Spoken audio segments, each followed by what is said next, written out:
Buenas tardes de nuevo. Aquí estamos con un nuevo tema. Hoy lleva por título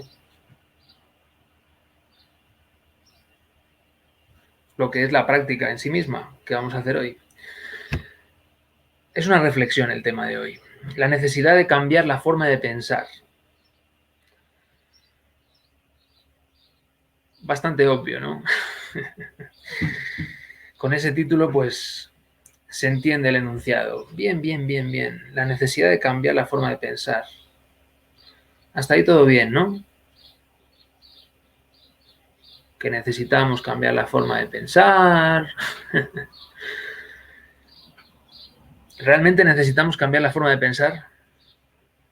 ¿Estamos seguros que necesitamos cambiar la forma de pensar? ¿Por qué necesitamos cambiar la forma de pensar? Bueno, habría que empezar por darnos cuenta que si queremos cambiar, si queremos empezar por cambiar,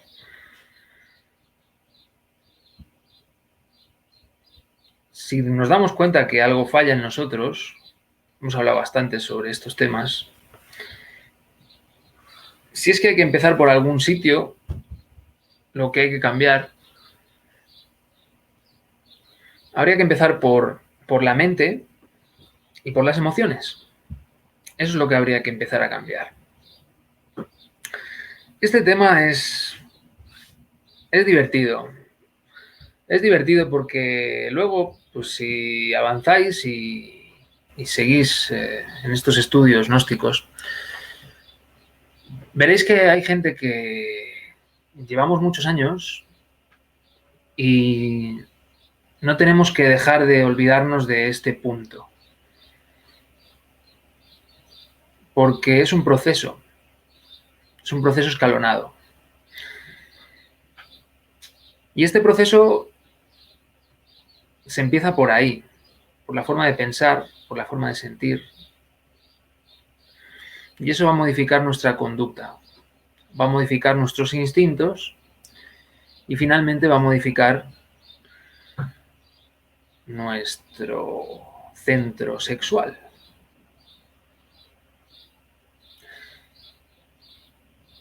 Imaginaros que lo hacemos al revés. Imaginaros que empezamos por cambiar desde la parte motor, ¿no? Bueno, vamos a hacer un esquema más simple, ese esquema de 3 cuerpos que ya hemos dicho muchas veces: cerebro intelectual, cerebro motor, cerebro emocional. En el cerebro motor metemos el centro instintivo, sexual y motor. Bien. Y recordando todo un poco, esto habla de los 5 centros que más nos interesa estudiar, que, como hemos dicho más veces, son esos centros donde se puede esconder el ego. Luego vamos a hablar de los 5 centros. Ahora imaginaros que, bueno, empezamos a cambiar por el cerebro motor. Además, lo vais a ver muy rápido. Imaginaros que queremos cambiar haciendo cosas. No, claro, es que tengo que cambiar. Venga, pues voy a hacer esto. Voy a conseguir dinero para comprarme una furgoneta nueva. Y así voy a cambiar mi vida. Voy a hacer esto. En cuanto acabe esta tarea, ya seré distinto, ya cambiaré. ¿Os dais cuenta que lo habéis hecho esto alguna vez? ¿Os dais cuenta que no ha funcionado muchas veces? Distinto es que haciendo algo, como puede ser una práctica de yoga, un ejercicio de la masería, de tai chi, cualquier ejercicio que os sumerja en un estado contemplativo.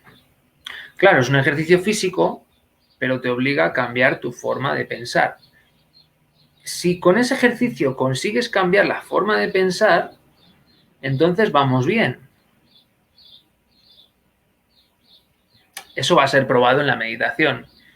Si luego en tu meditación estás intranquilo, no puedes parar, la mente no cesa, las emociones te embargan, pues entonces todavía no ha hecho suficiente mella en nosotros hasta llegar al hábito de cambiar la forma de pensar. Porque, a ver, hay otro ejemplo, podemos poner otro ejemplo un poco más drástico, como sería el ejemplo de los ciertos sadhus de la India, son muy fakires. Más que yogis, son fakires. Levantan un brazo y lo dejan de pie por un tiempo indefinido. O se mantienen de pie durante años. Yo he visto gente así en la India. He visto gente que dormían con una tabla,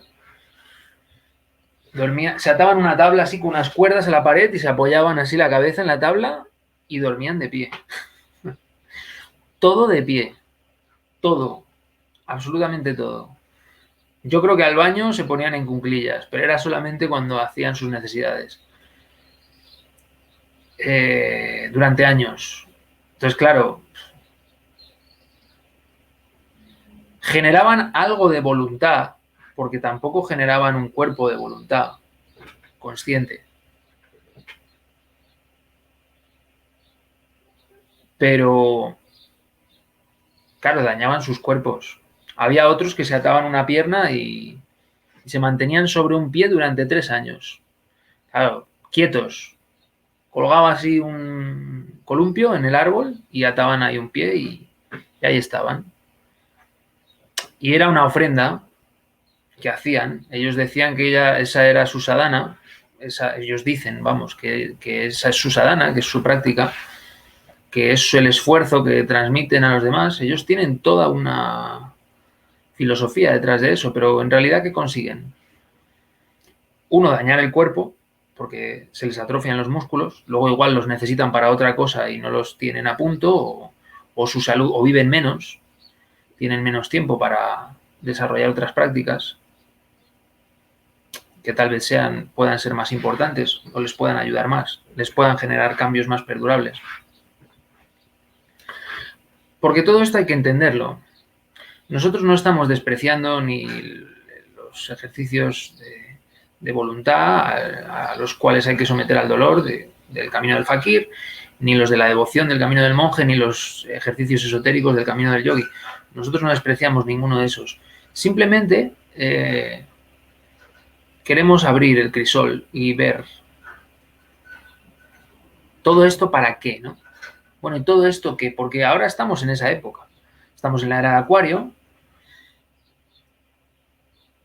y estamos en la era de darse cuenta de para qué son las cosas. Eso tiene que ver con esta revolución interior que cada uno tenemos que hacer dentro nuestro.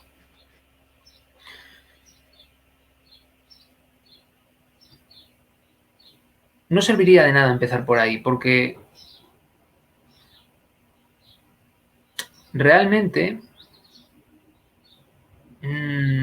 no conseguiríamos eliminar nuestro ego ni autodescubrirnos manteniéndonos de pie durante años. Ni siquiera tendríamos por qué conseguir cambiar nuestras emociones negativas ni nuestros pensamientos negativos. La disciplina estética tiene de los fakires, ¿no? El camino del fakir tiene su uso. Tiene su uso. Mística y ascética, además, decían los monjes cristianos, porque ellos también usan el camino del fakir.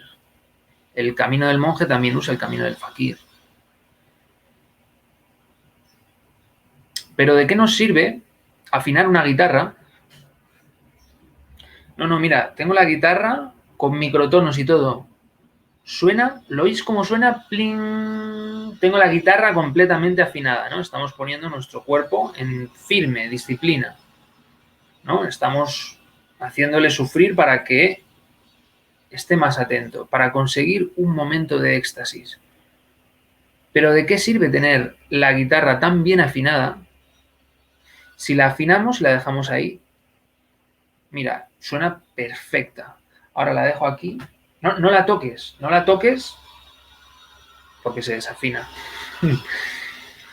Nuestro cuerpo, nuestro instrumento, nuestro cuerpo físico en este caso, y nuestros cuerpos energéticos exactamente igual, hay que tenerlos limpios, hay que tenerlos disponibles, afinados, disciplinados. Es verdad, hay que tenerlos así, al día, a punto, listos para... ¿Listos para qué? Pues listos para hacer el trabajo en los 3 factores.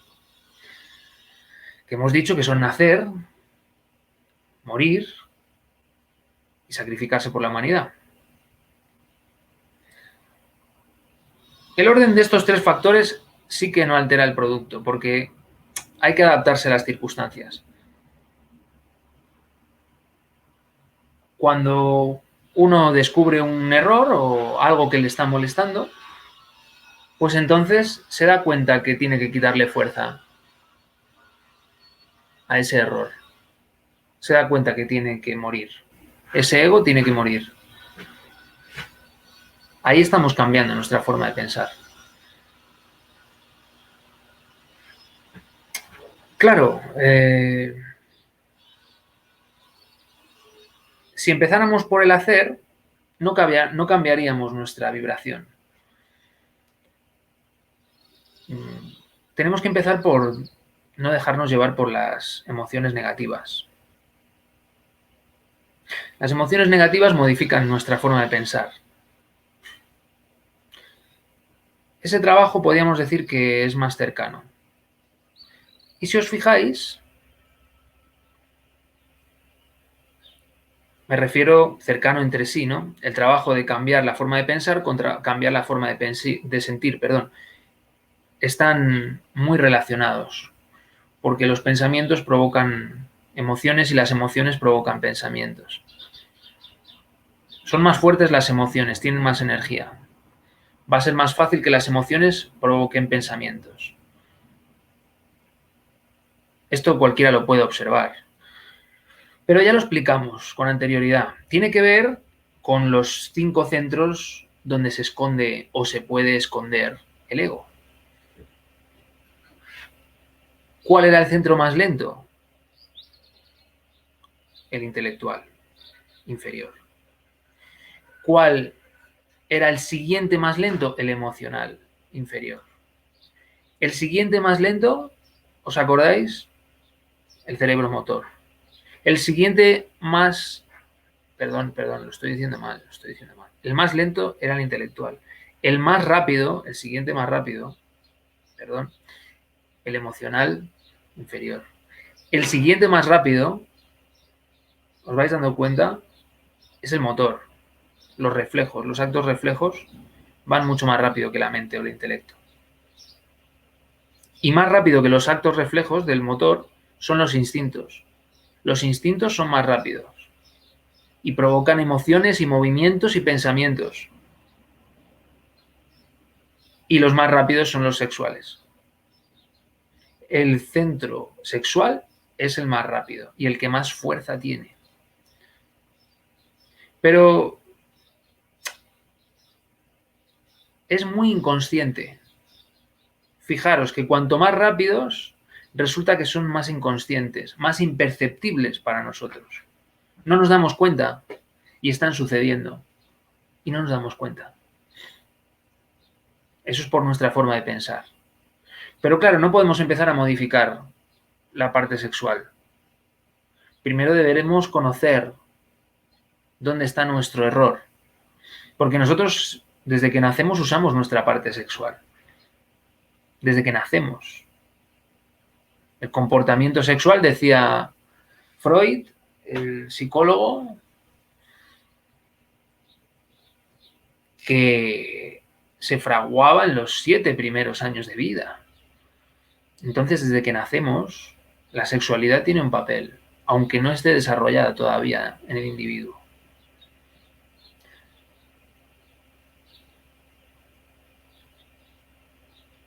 Por eso, bueno, ya lo decía Paracelso también, hay que primero conocer la ciencia para luego trabajar en la novena esfera. Eso decía Paracelso. ¿Os acordáis de la novena esfera? La novena esfera son los infiernos, los reinos inferiores. El sexo es la parte más inferior que tenemos, tal y como estamos configurados ahora mismo, tal y como es nuestra biología física, como nuestra biología sutil. Nuestra anatomía sutil, nuestros cuerpos energéticos funcionan igual. La energía sexual también alimenta los cuerpos energéticos. Pero claro, ¿cómo vamos a aprender a transmutar la energía sexual si no somos capaces de transmutar nuestras emociones ni nuestros pensamientos? Y no somos capaces de cambiar nuestra forma de pensar, darnos cuenta de nuestro error. Lo importante para cambiar es ser capaz de modificar nuestros errores, darnos cuenta que creemos que las cosas son de una forma, pero resulta que las cosas no suelen ser como creemos. Eso es curioso, ¿verdad? Además,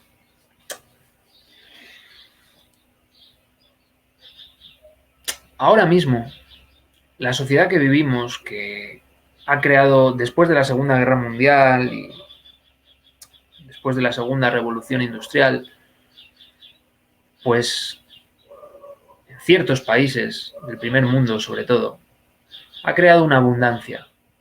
Entonces, en esa abundancia no se explica cómo todavía tenemos que tener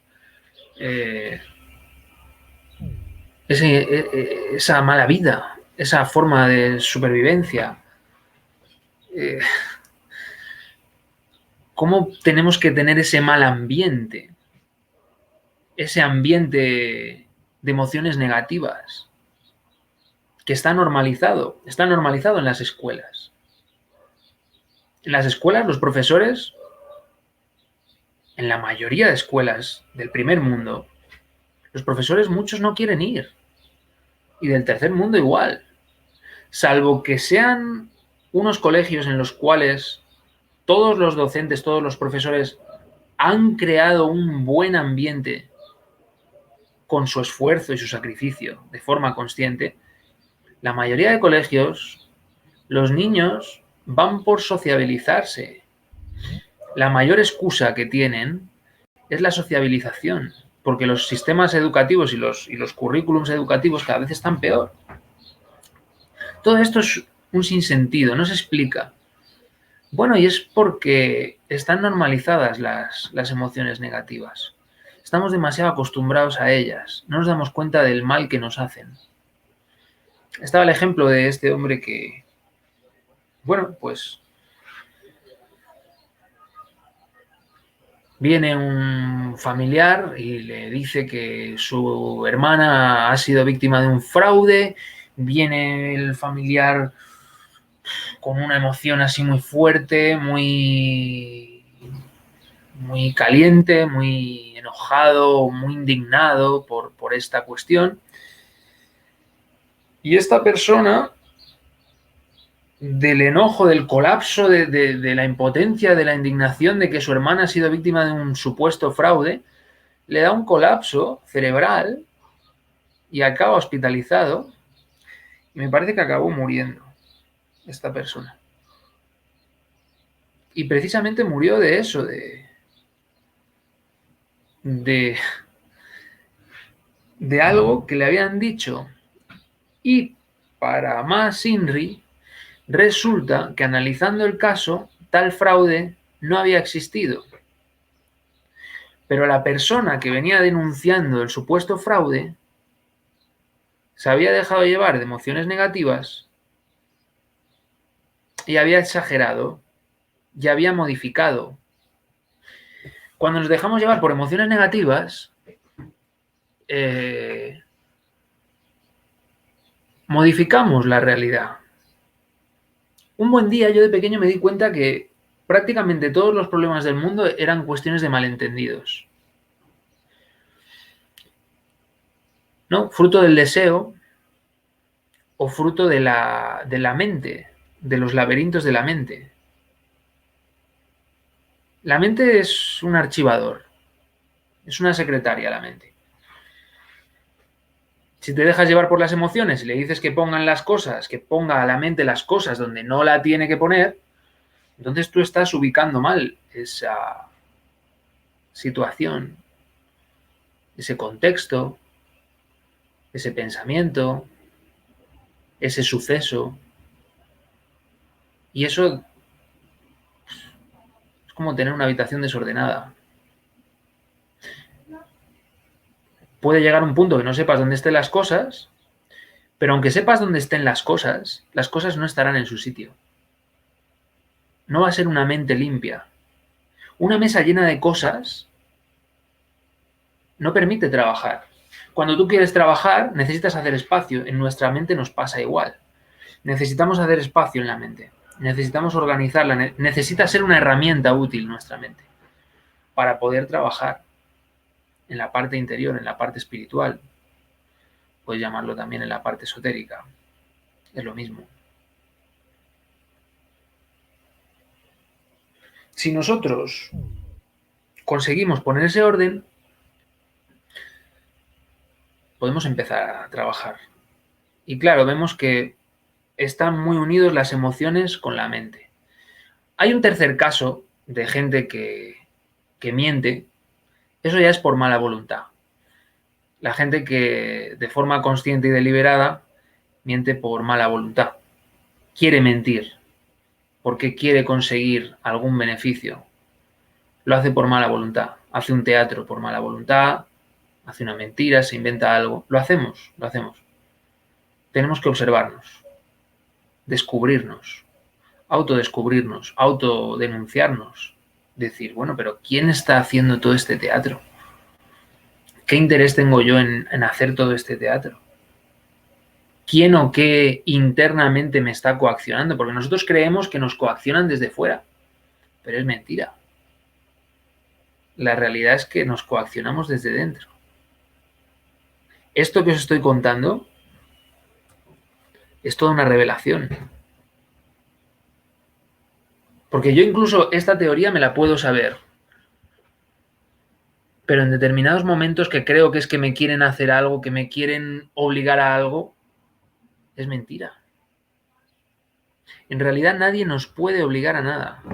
Somos nosotros los que nos dejamos coaccionar. Porque si uno está dispuesto a hacer algo, aunque le cueste la vida, aunque me cueste la vida, llorona, pues si estamos dispuestos a hacerlo aunque nos cueste la vida, nadie nos puede coaccionar. La coacción es interna. Hay un interés interno. Ahí tenemos que investigar quién es el que nos quiere coaccionar. Claro, si tenemos la mente llena de cosas, si tenemos las emociones revueltas, si nuestra mente no es como un mar en calma, pues claro, no nos enteramos de nada. Nos dejamos llevar y vivimos dormidos, hipnotizados por las circunstancias, por nuestros egos, por las emociones, por lo que me pasó, por lo que está sucediendo en el mundo. ¿Y quién sabe lo que sucede en el mundo? En las noticias solo nos cuentan un trocito. El que le interesa la redacción de las noticias. Uno tiene que saber gestionar todas esas emociones que nos provocan las cosas.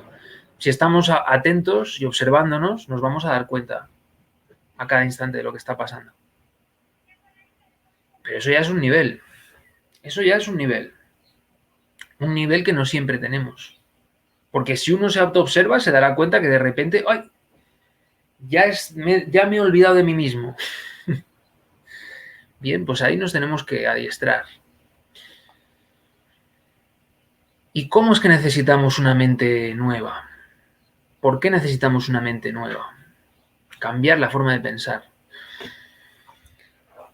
Bueno, como sabéis que no hay nada nuevo bajo el sol, esto ya está escrito en muchos textos sagrados, como por ejemplo en el Evangelio, cuando dice que aquello de que tenemos que meter vino nuevo en odres nuevos y el vino viejo en odres que se queden los odres viejos. No podemos meter vino viejo en odres nuevos porque se dañan, ni podemos meter vino nuevo en odres viejos porque se contaminan. Esto se sabía antes que se hacía vino. Un símil actual, pues, sería complicado. Lo de los remiendos también, ¿no? Pero ahora ya tampoco se hacen remiendos, prácticamente. Los remiendos, bueno, pues la tela vieja tiraba de la tela nueva y se rompía. Y viceversa. Esto nos está diciendo que tenemos que modificar. Tenemos que modificar.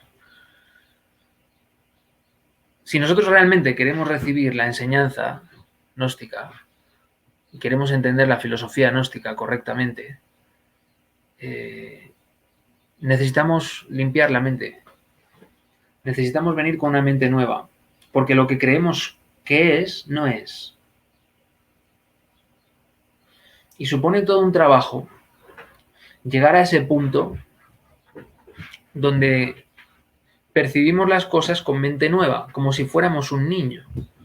Por eso también se dice que el reino de los cielos es de los niños, porque los niños no están pensando a ver qué va a pasar, a ver qué van a decir. No, ellos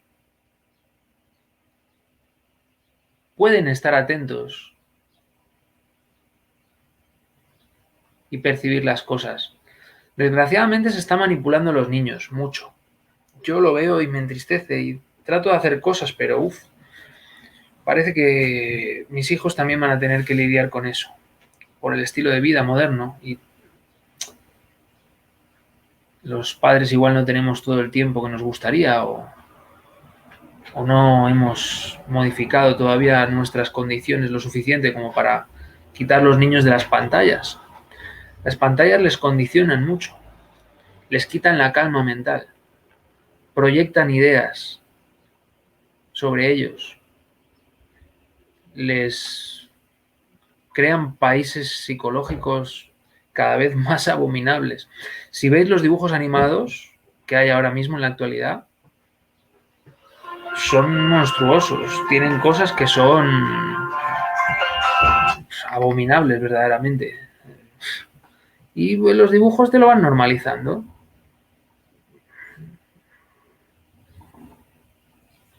Y no pasa nada. Hablan de demonios, hablan de infrasexualidad, como si fuera normal. Hablan de matar a niños de menos de 7 años. Y ellos empiezan a meter esos... Empieza a entrar esa información dentro de ellos. Y no saben gestionarla. Siempre está la atención de los padres que les explica y les puede ayudar. Pero claro, es excesiva la información que hay ahora con los niños. Aquí habría una contaminación, ¿no? Y luego tampoco, aquí en el primer mundo ya los niños no pueden salir a la calle solos. No, porque si está mal visto, porque si los secuestran, porque si, no sé. Entonces no tienen tampoco mucha libertad para ellos poder desarrollarse. Siempre hay que acompañarlos, siempre hay que, hasta que ya tienen más de 10, 14 años, depende, igual si vives en un pueblo pueden tener más libertad para ellos salir solos por la calle, pero eso ha cambiado mucho. Yo con menos años podía, o sea, cada vez eso va a más. Yo me crié en una ciudad, mis hermanos salían a pasear solos, no pasaba absolutamente nada.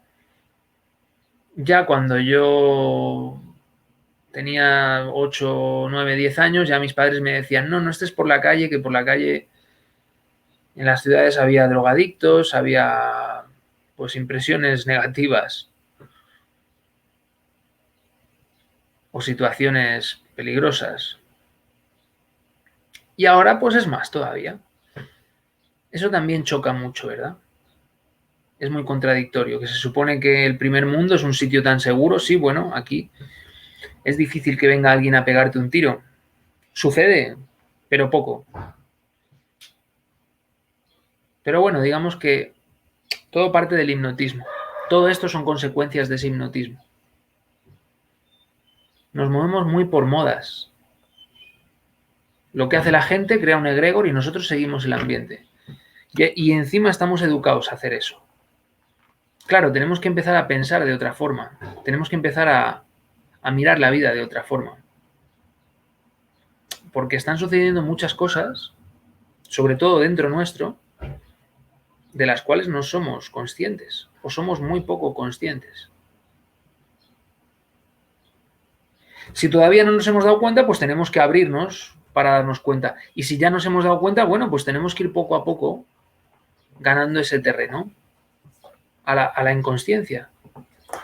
Donde no llegó Freud es a explicar que el inconsciente se disuelve conforme uno es más autoconsciente de sí mismo. Es curioso, ¿verdad? Que cuando uno más atención pone a sus emociones, a sus pensamientos y por lo tanto a sus acciones, pues resulta que menos inconsciente hay. Y claro, el inconsciente colectivo pues cada vez le afecta a uno menos de forma gradual. ¿Hasta dónde queremos llegar? Es muy interesante. Es muy interesante porque cuando la gente está hipnotizada, le dicen salta y la gente salta. Ponte la mascarilla y la gente se pone la mascarilla. Hay que ir a la guerra y la gente va a la guerra. Y es que no quiero ir a la guerra, pero vamos a la guerra. Yo no quiero ir, pero dicen que toca ir y tengo que ir. Es que si no me vienen a buscar a casa, que me vengan a buscar. No me van a encontrar. Sería otra forma de pensar. La magia realmente está ahí. Hay sucesos muy mágicos. Hay una escena que explican de la guerra de Vietnam, que estaban pegándose tiros en la selva, los del Vietcong contra los americanos, ¿no? Pum, pum, pum, pum, ahí pegándose tiros y de repente apareció un hombre mayor vestido pues, con el traje típico de ahí, se quedó en un lado mirando cómo se pegaron tiros y los que se estaban pegando tiros le vieron, pararon de pegarse tiros y el hombre, sin decir nada, pasó por en medio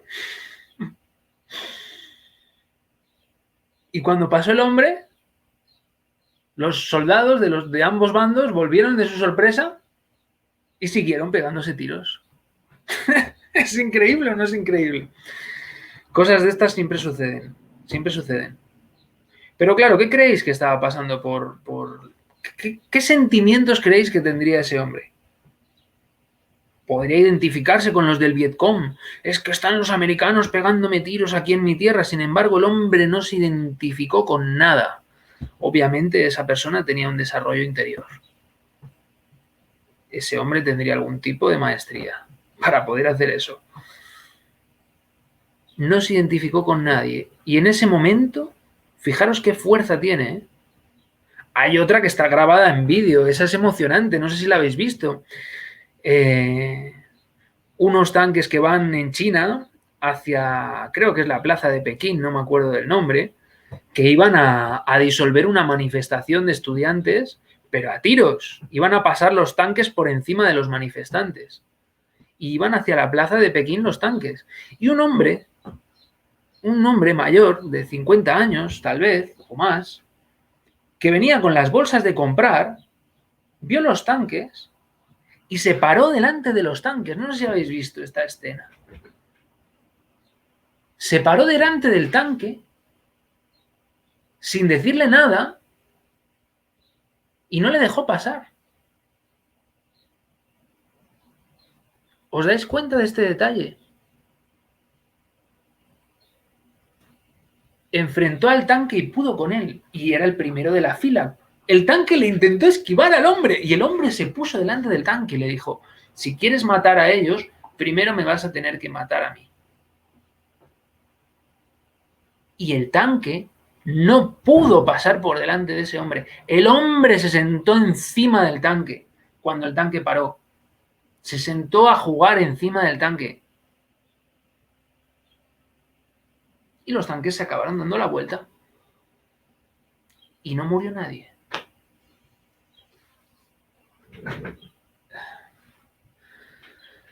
Todo esto es invisible muchas veces. Pero sucede. Eso sí, no podemos esperar a que suceda. No podemos esperar a que venga nadie a salvarnos. No sé si me explico. Eso pasa. Pero son fenómenos de la conciencia despierta, pero no esperéis que venga nadie desde una nave o desde un partido político a salvar a nadie. Nosotros somos los que tenemos que hacer eso. Y tampoco hace falta ser un mártir. Ávidos como serpientes y cándidos como palomas, ¿verdad? Parece que esta gente que consigue estos resultados tienen esos atributos. Cándidos como palomas, inteligentes, no son mártires. Eso también es muy interesante de observar. Aunque bueno, a veces uno, pues hay situaciones que no da para más y bueno, pues se queda en mártir uno, ¿no? Bueno, pues llego hasta mártir, pues llego hasta mártir. Y hay un momento en que uno tiene que sacrificarse. Pero el sacrificio voluntario no es... A ver, no sé, por ejemplo, vamos a entender esto del sacrificio. Vamos a explicarlo un poquito solo. Vamos a hacer aquí un apéndice. Hay un montón, vamos a coger el Evangelio, por ejemplo. Hay un montón de pasajes en que intentan coger a Jesús, el Cristo, y él se escapa. Uno, de hecho, dice que le intentaban tirar por un barranco los fariseos y él camina entre ellos como si de un fantasma se tratara. De hecho, él se deja atrapar porque su real ser le había dicho que tenía que pasar por la cruz, que era parte de su entrenamiento en esa vida que vivió Jesús el Cristo. Eso es otro capítulo. Eso tiene que ver con una cosa que se llama la iniciación venusta, que lo explicaremos más adelante. Pero no es casualidad, porque todos tenemos que aprender a renunciar a este cuerpo, a soltarlo. Pero en su momento. ¿Cómo saber cuál es nuestro momento? Bueno, ahí entra la parte del vacío iluminador. Cuando conseguimos esa realización, esa limpieza de la mente, eso de cambiar la forma de pensar, pues entonces podemos llegar a esa experiencia del prajna paramita que decía Buda. Bueno, también viene del hinduismo. Sunyata, ¿no? Samadhi, también le llaman, éxtasis, diríamos en castellano. Esa experiencia mística, en la cual no hay mente, porque la mente y las emociones están lo suficientemente tranquilas. Claro, eso es lo que tenemos que lograr. Eso es el objetivo. ¿Que aparece algo en la meditación que nos molesta? Mira, pues ahí tenemos trabajo. ¿Qué es lo que me está molestando? ¿Qué agregado psíquico me está molestando? ¿De qué se está disfrazando este ego, no? Para molestarme, para perturbar mi meditación, para no poder dejar mi mente en calma. ¿Qué está pasando dentro mío? ¿Qué hay en desorden dentro mío? Es parte. Entonces estamos meditando, pero también estamos trabajando en el factor de la muerte.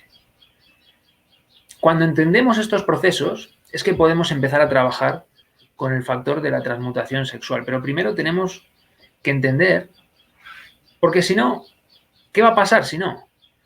Que vamos a transmutar y le vamos a dar fuerza transmutar sexualmente y le vamos a dar fuerza al ego, porque nosotros seguimos el mismo mecanismo mental, erróneo.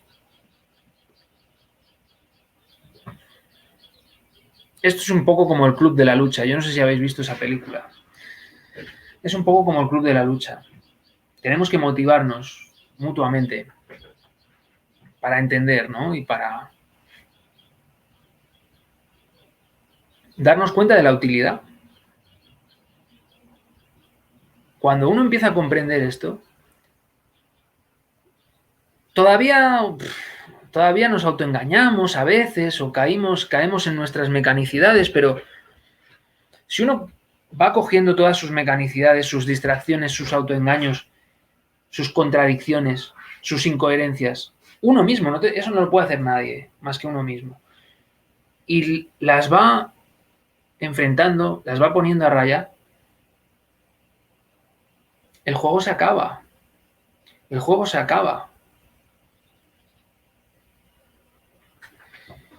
Y cuando conseguimos realmente entrar en esa mente vacía, en ese vacío iluminador, directamente percibimos lo que llega a través de la conciencia.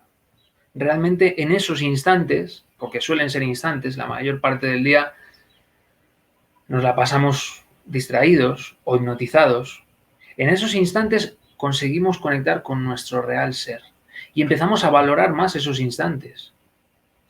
Y empezamos a entender cómo es realmente que son las cosas. Porque claro, nosotros tenemos nuestros cuentos, nuestras canciones, nuestras justificaciones.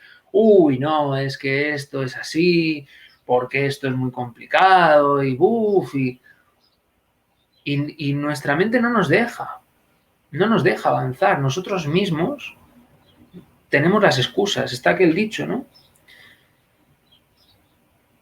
Si no tienes los motivos, siempre tendrás las excusas.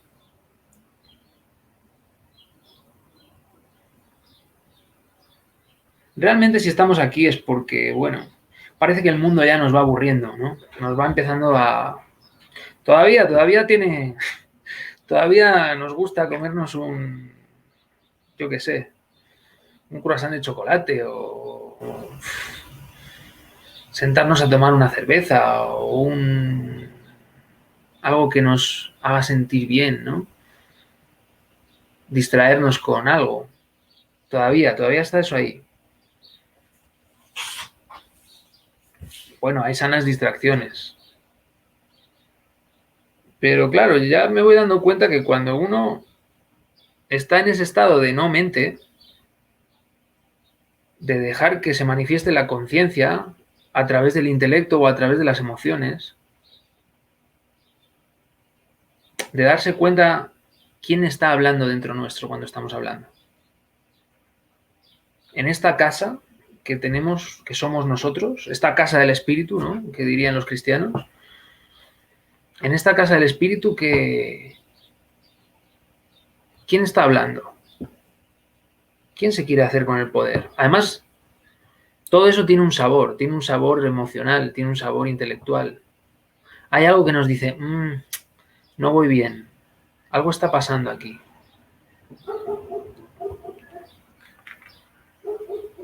Ahí, observando eso, es como podemos llegar a un punto que ya nos quedemos tranquilos.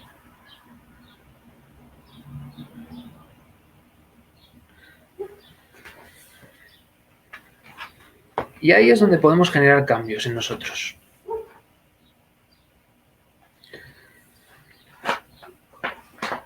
Los mantras es una buena meditación. Cuando la mente está inquieta. Y Buda encontró un mantra que le iba muy bien, que si lo traducimos al castellano, viene a decir algo así como más allá, un poco más allá, todavía más allá. Había alguna palabra más, no me acuerdo ahora mismo. Luego, si Delia la sabe, que nos la cuente. Pero básicamente era eso. Más allá, más allá, más... Y Simplemente, bueno, en sánscrito se pronuncia así, ¿no? Gate, gate, parasángate.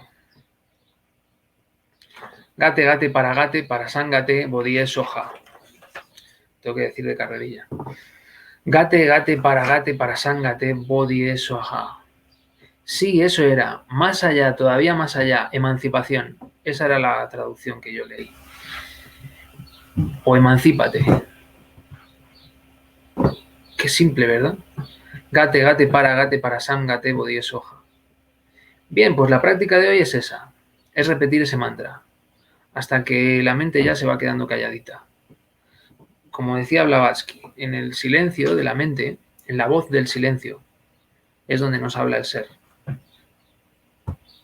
En ese silencio uno discrimina rápidamente. ¿Quién está hablando? ¿Quién está diciendo eso? ¿Quién está sintiendo eso? ¿Quién está provocando esa emoción? ¿Quién está provocando ese pensamiento? Esa sensación en el cuerpo. ¿Quién es? Entonces lo observas y se esconde o se disuelve.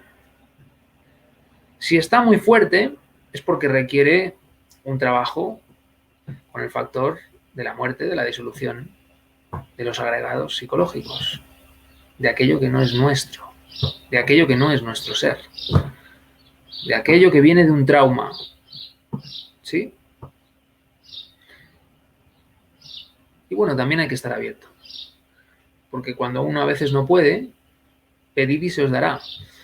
Uno a veces no puede resolver algo, un ego, un trauma, hay algo que le molesta, y aparece la persona, si uno pide y está atento, aparece la persona adecuada para que eso se le solucione o para que pueda salir de ese pozo.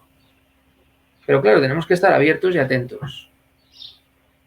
Si somos autocomplacientes, no, bueno, pero es que yo ya esto ya lo hago, yo ya lo llevo conmigo de por vida y tal. Bueno, pues eso tampoco sirve. Es una pena, pero toda la justificación esconde algo. Y lo hacemos bastante a menudo. Bueno, pues hasta aquí el tema de hoy. Delia, por favor, ¿quieres añadir algo? Hola, hola. ¿Me veo? Sí. Bueno, bueno, es que es un tema, aparte de fundamental, eh, difícil de entender. Parece muy sencillo. Lo que más me llama la atención de este tema es que parece muy sencillo. Yo me acuerdo que la primera vez que escuché esta conferencia, está grabada con la voz del maestro, dije yo, pues qué sencillo, ¿no? Cambiar la forma de pensar y ya está.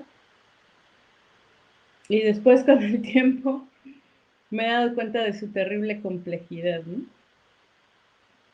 La mente, dicen que, me acuerdo mucho de la película Matrix, ¿no? Dicen que estás en una cárcel que no puedes ver, ni tocar, ni oler, vaya, que no puedes captar con los sentidos, ¿no? Entonces yo me quedaba así como que, pues no creo, ¿no? Yo parece que estoy libre aquí. Cuesta mucho entenderlo en su cabalidad, ¿no? Porque creemos que estamos libres, ¿no? Que existe la normalidad. Pero, por ejemplo, muchas cosas que nosotros creemos que son normales, no lo son. El maestro expresa mucho la anormalidad del ego, ¿no? A veces decimos, es que es normal que, por ejemplo, una mujer que no está contenta con su marido lo engañe, pero no es normal. O sea, es una cosa común. Yo creo que podríamos cambiarlo, ¿no? Que sea común no quiere decir que sea normal. En este caso, ¿por qué no es normal? Porque es normal desde una lógica egoica, ¿no? en la que se prepondera la lujuria y la satisfacción de uno mismo. Pero no es normal si lo vemos desde el punto de vista de los valores fundamentales del ser. Entonces, nuestra mente está demasiado aleccionada. Se me olvidó la palabra. ¿Cómo se llama, Gabriel, cuando en la escuela en lugar de educación te dan propaganda? Adoctrinamiento le llaman. Adoctrinada, claro.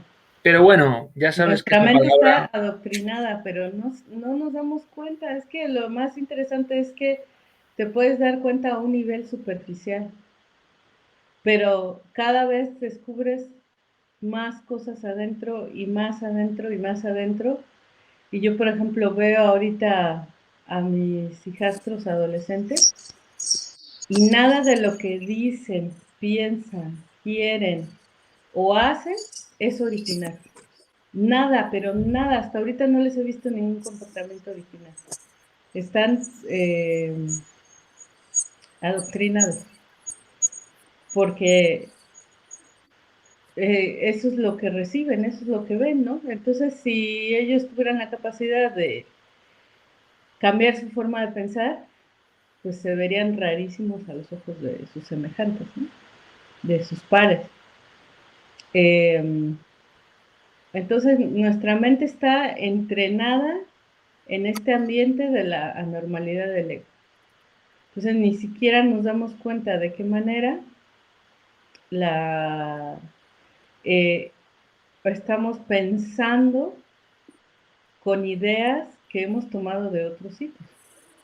Y las ideas que nosotros pudiéramos recibir, estamos imposibilitadas para recibirlas, porque como dice Gabriel, no puedes echar vino nuevo en un odre viejo, porque estos se romperían. Entonces necesitamos una mente nueva, abrir esa capacidad de asombro y de sorpresa, la capacidad también de renunciar a los viejos parámetros que tenemos, que eso es muy complicado porque decimos, es que yo tenía la ilusión de hacer tal cosa en la vida. Y renunciar a eso es muy doloroso para la psique anormal del ego, ¿no? Para el común de la gente es muy difícil renunciar a las ilusiones, ¿no? Pero por algo se llaman ilusiones, porque son ilusorias, o sea, que no son permanentes, ¿no? Y bueno, como dice Gabriel, ya en resumen, podríamos empezar por algo simple, ¿no? En este caso yo pienso que el mantra Ngate es súper fundamental. Para mí ha sido fundamental para entrenar mi mente a soltar muchos de esos apegos psicológicos que tenemos, ¿no? Entonces, para mí incluso es un amansamentes, ¿no? Este mantra del Gate, que de hecho me cuesta mucho soportar unos cuantos sin quedarme dormida, porque la mente colapsa, por lo menos la mía. Entonces, es muy importante practicar para lograr esa apertura de la mente, ¿no? Reequilibrar nuestros centros en la medida de lo posible y tratar de abrir ese cuenco, ¿no? Ponerlo hacia arriba y no hacia abajo, para que recibamos nuevas ideas de lo divinal a través de nuestros centros superiores. De esa forma, dejaríamos de enganchar nuestro viejo carro decrépito y degenerado, que es todo lo que hemos vivido hasta ahora, o la forma que tenemos de pensar, actuar, sentir y ver la vida, a la enseñanza. Cosa que debe ser al contrario, nosotros que ya llevamos ese carro gastado, sufrido, dolido, decrépito, degenerado, engancharlo a la enseñanza y convertirlo en una cosa nueva. Eso es muy importante, ¿no? Para eso se requiere mucha renunciación, se requiere mucha capacidad de desprenderse, desapego, ¿no? Yo creo que por eso los budistas trabajan tanto en el desapego. Pues yo lo veo muy importante, generar esa intención de renunciar a lo que nosotros creemos, renunciar, no aferrarnos y apegarnos a ello, ¿verdad? Y de esa forma, con lo nuevo, se puede comunicar con nosotros las partes superiores del ser y ayudarnos a avanzar en este camino. Bueno, no lo quiero extender mucho más, Gabriel. ¿Cómo ves? Muy bien. Pues listo. Ahora si alguien quiere formular una pregunta, es el momento. Yo creo que podemos detener la grabación aquí, ¿no? Para que no nos quede tan grande.